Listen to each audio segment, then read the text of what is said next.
વરાહ પુરાણની કથાને આગળ વધારીએ. ભાગ 57.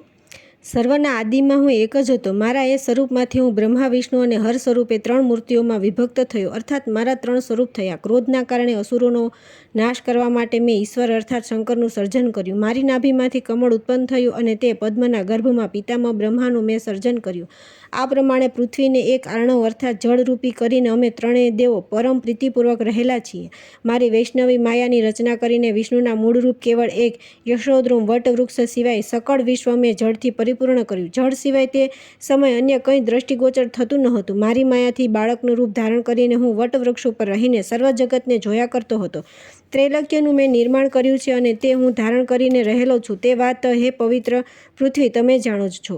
તે પછી મેં વડવામુખ અર્થાત સમુદ્રના પેટાળમાં રહેલા અગ્નિનું સ્વરૂપ ધારણ કર્યું. તે વડવામુખ દ્વારા મારી માયાના લીધે જળ શોષાઈ ગયું. પ્રલયકાળ પૂરો થયા પછી મેં એક મુહૂર્ત સુધી ધ્યાનસ્થ થઈને લોકોના પિતામહ બ્રહ્માને કહ્યું કે હે બ્રહ્મણ, દેવો, અસુરો અને મનુષ્યોનું શીઘ્ર સર્જન કરો.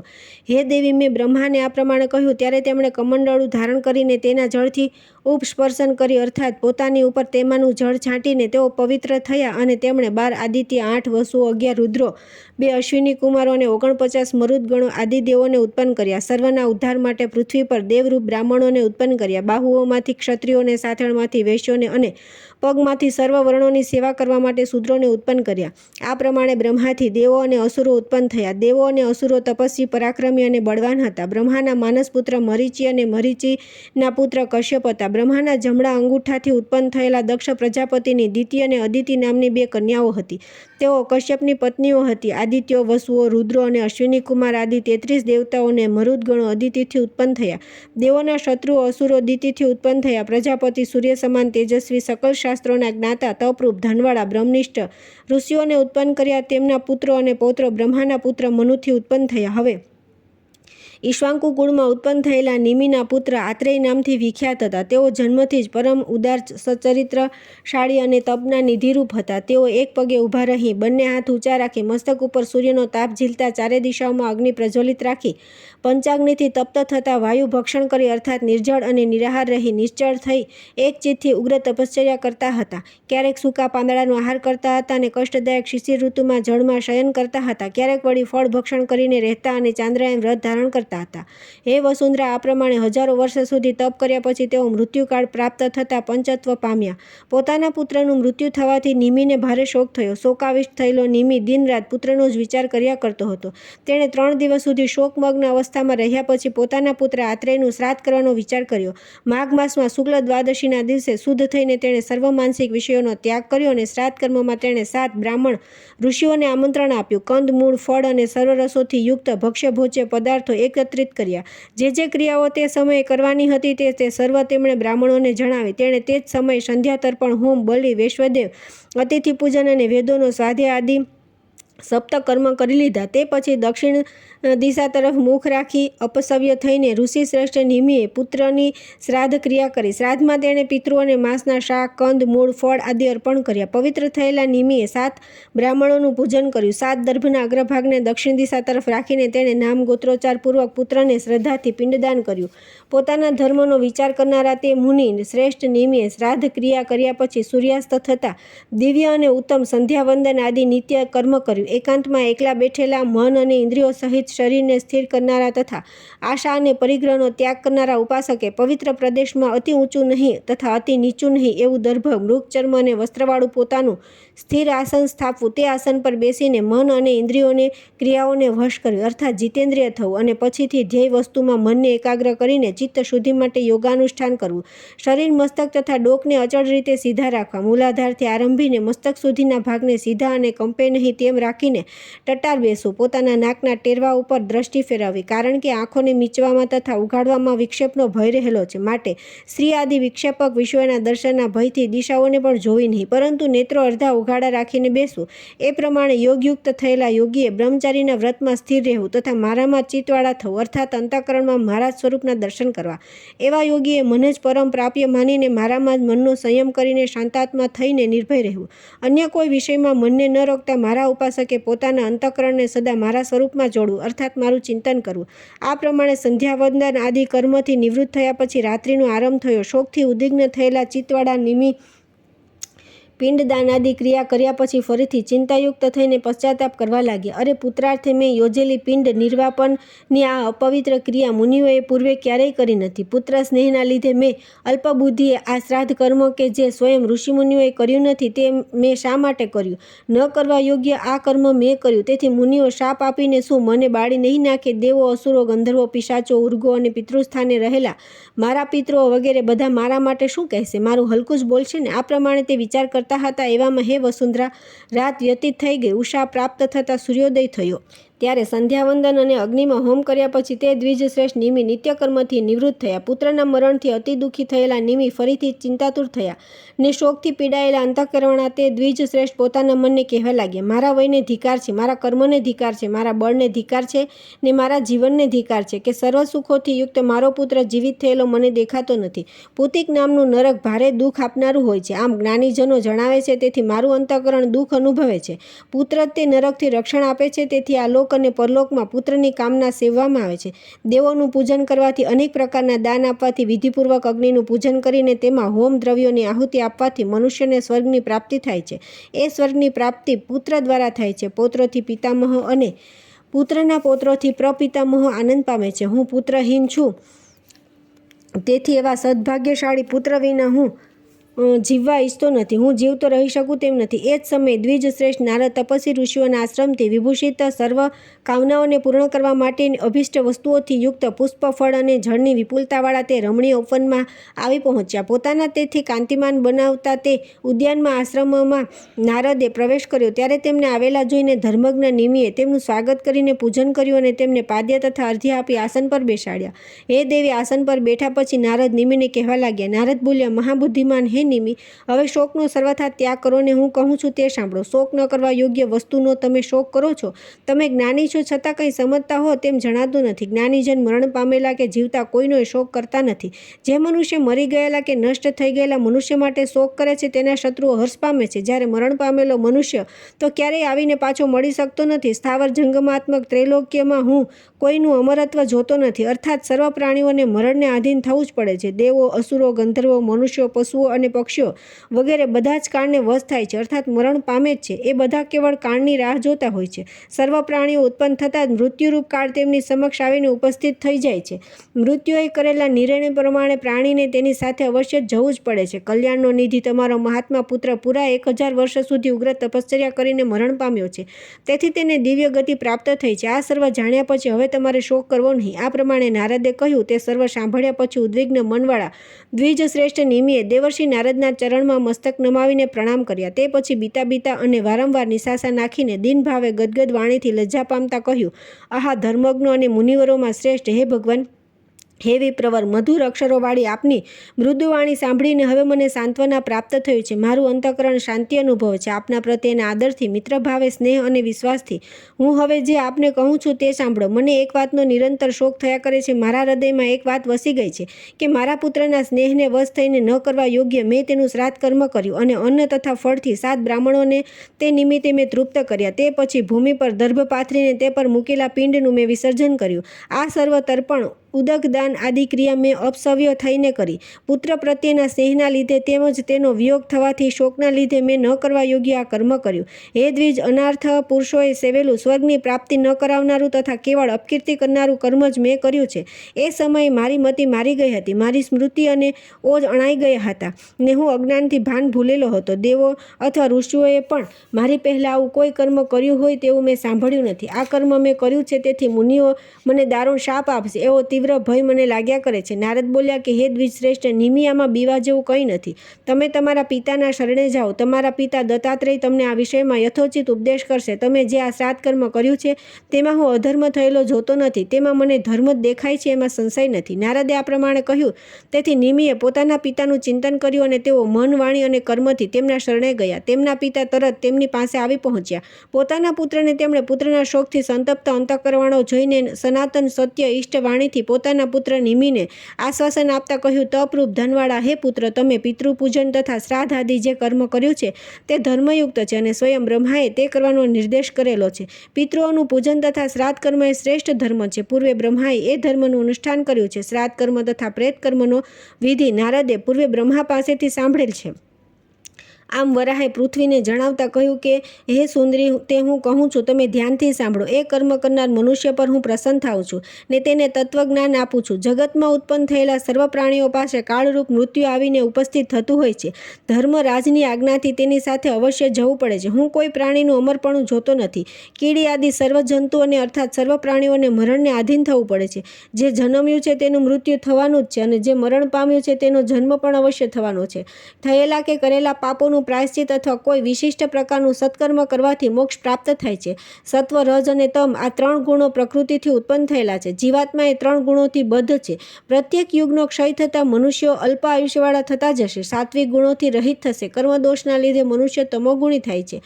તામસી મનુષ્ય પશુ પક્ષીઓની તેમજ રાક્ષસી યોનિને પ્રાપ્ત થાય છે. તત્વદર્શી જ્ઞાનીજનો મુક્તિ પ્રાપ્ત કરે છે. ધર્મજ્ઞાન, ઐશ્વર્ય તથા વૈરાગ્યની પ્રાપ્તિ એ સાત્વિકતાના લક્ષણ છે. ક્રૂર, ભીરુ, વિષાદી અર્થાત શોક કરનારા, નિર્લજ, અજ્ઞાની, અંધ અને પિશાચતુલ્ય આચરણ કરનારા મનુષ્યોમાં તામસ ગુણ રહેલો હોય છે. અર્થાત એ બધા તમોગુણી હોય છે. સદુપદેશ આપવામાં આવે તો પણ જે મનુષ્ય તે ગ્રહણ કરતો નથી તેને તામસ જાણો. અહંકારી અને અશ્રદ્ધાવાન મનુષ્યોએ તામસ જાણવા.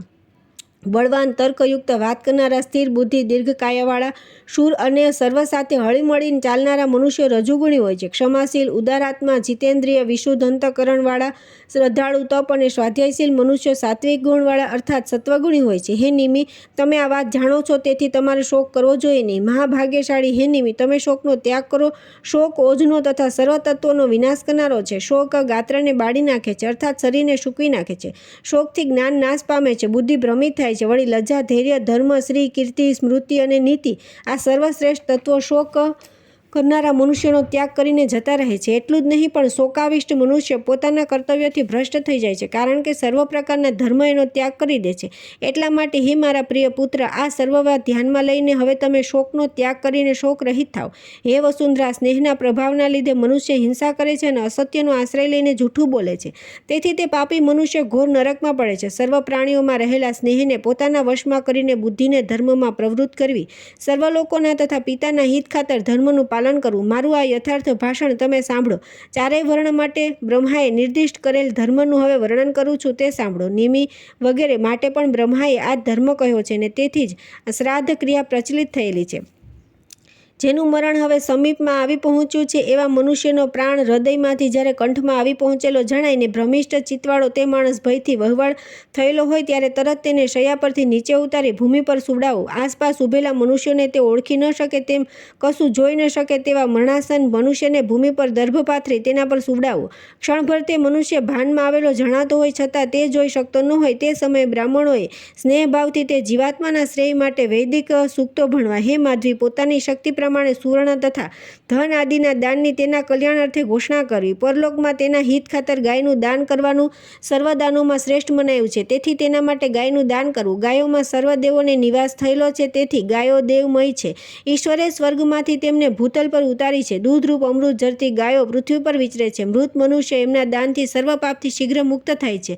દુષ્કર્મ કર્યા પછી મનુષ્ય જ્યારે પ્રાણ ત્યાગ કરતો હોય ત્યારે તેના પુત્રી અથવા તેના નિકટવર્તી સગા સંબંધીઓએ જોરથી દિવ્ય મંત્ર ઓમકાર અર્થાત પ્રણવ મંત્ર કે હે રામ આ તારક મંત્ર બોલી તેને સંભળાવો. મારા માર્ગને અનુસરનારા તે મનુષ્યના પ્રયાણ સમયે તેને વિવળ થયેલો જોયા પછી તરત મધુપર્ક લઈ નીચે લખેલા મંત્રથી વિધિપૂર્વક તેને આપી તેનો સંસારથી મોક્ષ કરવો. તે સમયે આ મંત્ર ભણવો. ઓમ ગૃહીત્વા મે સુવિમલમ મધુપર્ક માધ્યમ સંસાર નાશ કરમ ત્વમુત્રેન તુલ્યમ નારાયણેમ રચિત ભગવત પ્રિયાણામ દાહે ચ શાંતિકરણ સૂર્યલોક પૂજ્યમ. દાહ સમયે શાંતિ આપનાર ભગવત ભક્તોને પ્રિય સ્વર્ગમાં આદર પામેલ ભગવાન નારાયણે સર્જાલ તથા સંસારથી મુક્તિ આપનાર અમૃતતુલ્ય મધુર અત્યંત પવિત્ર અને નિર્મળ તેમજ સર્વના આદિમાં ઉત્પન્ન થયેલો આ મધુપર્ક તમે ગ્રહણ કરો. આ મંત્ર બોલી મરણ પામતા મનુષ્યને પરલોકમાં સુખ પ્રાપ્ત થાય એ હેતુથી તેના મરણ સમયે પુત્રે દહીં, ઘી, જળ, મધ અને સાકરયુક્ત મધુપર્ક નામનું દ્રવ્ય આપવું. આ પ્રમાણે મધુપર્ક આપવાથી મૃત મનુષ્ય સંસારને પ્રાપ્ત થતો નથી. ચેતના રહિત થયેલો તે મનુષ્ય મૃત્યુ પામ્યો છે એમ જાણ્યા પછી તેને સ્મશાનમાં લઈ જવો. સુગંધી દ્રવ્યોને ઘી અથવા તેલમાં મિશ્ર કરી શાશ્વત તેજ આપનારા તે દ્રવ્યો મૃત મનુષ્યના શરીરે ચોડીને તેના દેહનું શોધન કરવું. તે પછી મૃતકનું મસ્તિષ્ક દક્ષિણ દિશા તરફ રાખીને જળમાં ગયા કુરુક્ષેત્ર આદિ તીર્થોનું તથા હિમાલય પર્વતમાંથી નીકળતા ગંગા, યમુના, કૌશિકી, પયોષ્ણી સર્વ પાપોને નાશ કરનારી ગંડકીનું સૂર્યોનું, વરાહ તીર્થના 9 વનોનું, પિંડારક તીર્થનું અને પૃથ્વી પર આવેલા અન્ય તીર્થોનું તથા 4 સાગરોનું આહ્વાન કરી અને તે સર્વનું મનમાં ધ્યાન કરીને તેને સ્નાન કરાવું. તે પછી વિધિપૂર્વક ચિતા ખડકી દક્ષિણ દિશા તરફ શબનું મસ્તક રાખી તેના ઉપર તે મૂકવું અને દક્ષિણ ગાહરપત્ય, અહવનીય, સભ્ય અને આવશ્યથ્ય આ દિવ્ય અગ્નિઓનું ધ્યાન કરી વિધિપૂર્વક અગ્નિ પ્રજ્વલિત કરવો. પછી હાથમાં ઉંબાડિયું લઈને આ નીચે લખેલો મંત્ર ભણવો. કૃત્વા દુષ્કૃતમ કર્મ જાનતામ વાપ જાનતઃ મૃત્યુકાલવશ પ્રાપ્ત્યમ નરમ પંચત્વગમાગતમ ધર્માધર્મ સમાયુક્તમ લોભ મોહ સમાવૃત દહ ચેતસ્ય ગાત્રાણી દેવ લોકમ ચ ગચ્છતુ. હે અગ્નિ, જ્ઞાનથી અથવા અજ્ઞાનથી ભયંકર પાપ કર્મ કરીને મૃત્યુકાળને આધીન થઈને આ મનુષ્ય મરણ પામ્યો છે. ધર્મ અને અધર્મથી યુક્ત તથા લોભ અને મોહથી ઘેરાયેલ આ મનુષ્યના ગાત્રોનું તમે દહન કરો જેથી તેને સ્વર્ગલોકની પ્રાપ્તિ થાય. આમ બોલીને ચિતા પર ગોઠવેલા શબની ઝડપથી પ્રદક્ષિણા કરવી અને સળગતું ઉંબાડિયું તેના મસ્તક નીચે મૂકવું. હે પ્રિય પુત્ર, ચારેય વર્ણોને અત્યંશથી સંસ્કાર આ પ્રમાણે કરવામાં આવે છે. શબને અગ્નિદાહ કર્યા પછી દાહ દેનાર તથા શબની પાછળ આવેલા મનુષ્યોએ પોતાના વસ્ત્રો ધોઈ સ્નાન કરવું અને ઘેરે પાછા ફરવું. મૃત મનુષ્યનું નામ તથા ગોત્રોચ્ચાર કરી તેના નિમિત્તે પૃથ્વી પર પિંડ મૂકવો. તે પછી શાસ્ત્રવિધિ અનુસાર લાગતા સૂતકમાં 10 દિવસ સુધી દેવ પૂજનાદિ કર્મ કરવું નહીં. ત્યાર પછી આવે છે અધ્યાય 188મો, પિંડદાન, શ્રાદ્ધોત્પત્તિ પ્રકરણ અને પ્રેત વિસર્જન. પૃથ્વી બોલી કે હે ભગવાન, આપ દેવોનાય દેવ છો, દેવો દ્વારા પૂજ્યો છો, વિશ્વના સ્વામી છો, પરિગ્રહથી રહિત છો અર્થાત સર્વ પ્રકારની ઉપાધિઓથી મુક્ત છો. હે માધવ, હવે હું અશોચ કર્મ સૂતકના વિષયમાં એની વિધિ પ્રમાણે સાંભળવા ઈચ્છું છું. શ્રી વરાહ બોલ્યા કે હે કલ્યાણી, મૃત મનુષ્યની પાછળ પાતાળ સૂતકથી મુક્ત થઈને મનુષ્ય કેવી રીતે શુદ્ધ થાય છે તે અશોચ કર્મ વિશે કહું છું તે સાંભળો. મનુષ્ય મરણ પામ્યા પછી 3 દિવસ વ્યતીત થઈ જાય ત્યારે નદી અથવા અન્ય કોઈ ઉપલબ્ધ જળાશય પર જઈને સ્નાન કરવું અને લોટનો બનાવેલો પિંડ તેને અર્પણ કરી તેનું નામ ગોત્રોચ્ચાર કરી જળની 3 અંજલિ આપવી. એ જ રીતે ચોથા, 5મા અને 6ઠ્ઠા દિવસે પણ એક પિંડ આપવો તથા જળની 3 અંજલિ તેને આપવી. આ પ્રમાણે 10મા દિવસ સુધી પિંડદાન આપતા રહી જળની 3 અંજલિઓ મૃત મનુષ્યને ઉદ્દેશીને આપ્યા કરવી. 10મા દિને ક્ષોરકર્મ કરાવ્યા પછી ક્ષારયુક્ત દ્રવ્ય, સાબુ વગેરેથી વસ્ત્ર ધોવા અને તલનો ખોળ તથા આંબળાના ચૂર્ણથી પિંડદાન કરનાર ગોત્રજે તથા સગા સંબંધીઓએ સ્નાન કરવું. તે પછી જ્ઞાતિજનો તથા સંબંધીઓ સાથે જળાશય પરથી ઘેર જવું. 11મા તથા 12મા દિવસે યથાવિધિ એકોદ્રિષ્ટ શ્રાદ્ધ કરવું. તે કરતાં પહેલાં સ્નાન કરીને શુદ્ધ થવું અને શ્રાદ્ધમાં બેસાડેલા બ્રાહ્મણોમાં પ્રેતની ભાવના કરવી. હે માધવી, એકોદ્રિષ્ટ શ્રાદ્ધનું વિધાન ચારેય વર્ણના મનુષ્યો માટે કરવામાં આવ્યું છે. પછી શ્રાદ્ધમાં બેસાડેલા વિદ્વાનોને તથા પોતાના ગોરને ઉત્તમ પ્રકારનું ભોજન આપીને જમાડવા. એકોદ્રિષ્ટ શ્રાદ્ધ કર્યા પછી સ્નાન કરીને પવિત્ર થવું. હે માધવી, એકોદ્રિષ્ટ શ્રાદ્ધ ચારેય વર્ણના મનુષ્યોએ કરવું જોઈએ. 3ય વર્ણના મનુષ્યોએ બ્રાહ્મણોને સિદ્ધ અન્ન જમાડવા માટે અનાજ લાવીને તૈયાર રાખવું. આમ બ્રહ્માએ કહેલું છે. હે વરાનને, સેવા કરનારા શૂદ્રોને પણ 3ય વર્ણના મનુષ્યોએ ભોજન આપવું. સદગતિ પામેલા મૃતકને ઉદ્દેશીને 13માના દિવસે બ્રાહ્મણોને જમાડવા માટે તેમના ઘરે જઈ નમ્ર ભાવે તેમને જમવા માટે નિમંત્રણ આપવું. પોતાના ગોરને પણ જમવા માટે નિમંત્રણ આપવું. તે સમયે નિમંત્રક આપનારે મૃતકને ઉદ્દેશી આ મંત્ર બોલવો. ગતોસી દિવ્ય લોકે ત્વમ કૃતાંત વિહિતેન ચ મનસા વાયુ મુક્તમ વિપ્રમેન સમાશ્રય. ધર્મરાજે નિર્દિષ્ટ કરેલા દિવ્યલોકમાં પ્રયાણ કરીને તું ગયો છે. વાયુરૂપ થયેલા હે મૃતક, તું મનથી આ ગોર બ્રાહ્મણનો આશ્રય કર. સૂર્ય અસ્ત પામ્યા પછી શ્રાદ્ધ કરનાર મનુષ્ય પોતાના ગોરને ઘેર જવું, તેને નમસ્કાર કરી વિધિપૂર્વક તેને પાદ્ય આપવું. હે સુંદરી, પ્રેતના ભોગરૂપ ગોરનું શરીર માનવામાં આવ્યું છે, તેથી પ્રેતનું હિત થવાની કામનાથી ગોરના ચરણ તળાશવા. હે ભૂમે, ગોરના ઘેરથી પાછા આવ્યા પછી પોતાના ઘરમાં પૂજન માટે રાખવામાં આવેલી મારી પ્રતિમાને સ્પર્શ કરવો નહીં. બીજા દિવસે સૂર્યોદય થાય ત્યારે નદી તીરે તે વિપ્રનું ક્ષોર કર્મ કરાવી તથા દાઢી અને મૂછ ઉતરાવીને પ્રેતના સંતોષ માટે તેને તેલનું અભ્યંગ કરાવવું ને તે પછી સ્નાન કરાવવું. તદંતર નદીના તટ પર અથવા વાવ, કૂવો કે અન્ય જળાશયની સમીપમાં ઢળતી પવિત્ર ભૂમિ પર પ્રેત ભૂમિરૂપ માટીની એક ચતુરસ્ત્ર વેદી બનાવી તેના ઉપર ઉત્તરથી દક્ષિણ તરફ તથા પશ્ચિમથી પૂર્વ દિશા તરફ લીટીઓ દોરીને 64 વિભાગ દર્શાવવા. તે પછી પીપળાના વૃક્ષ નીચે અથવા નદીના કિનારે આવેલા અન્ય કોઈ વૃક્ષ નીચે બનાવેલી તે વેદી પર શ્રાદ્ધ કર્મ કરવું. શ્રાદ્ધ કર્મ કરવા માટેનું તે સ્થળ ચાંડાળ, કુકડા, કૂતરા અને સુવર, ભૂંડ આદિથી રહિત હોવું જોઈએ અર્થાત તે સ્થળ તેમના દ્રષ્ટિપથની બહાર હોવું જોઈએ. કારણ કે જે સ્થળે કૂતરા, વસે, ભૂંડ ઘુરઘરે, કુકડા પાંખ ફફડાવે અને ચાંડાળ જોવામાં આવે અથવા ચાંડાળ કે તે સ્થળને જોતો હોય ત્યાં શ્રાદ્ધ કરવાથી પિતૃઓને બંધન પ્રાપ્ત થાય અને શ્રાદ્ધ કર્મ નિષ્ફળ થાય. એટલા માટે હે પૃથ્વી, શ્રાદ્ધ કર્મના સ્થળને ઉપર જણાવેલા અપવિત્ર તત્વોથી રહિત કરવું. દેવો, અસુરો, ગંધર્વો, પિશાચો, ઉર્ગો, રાક્ષસો, પર્વતો, પ્રાણીઓ, યક્ષો અને સ્થાવર તથા જંગમ આદિ સર્વ તત્વો સ્નાન કરીને તે સ્થળે પોતાના સૂક્ષ્મ સ્વરૂપથી ભૂતળ પર આવીને રહેલા હોય છે. હે શુશ્રોણી, વિષ્ણુની માયાથી વિસ્તાર પામેલા આ જગતને હું ધારણ કરીને રહું છું.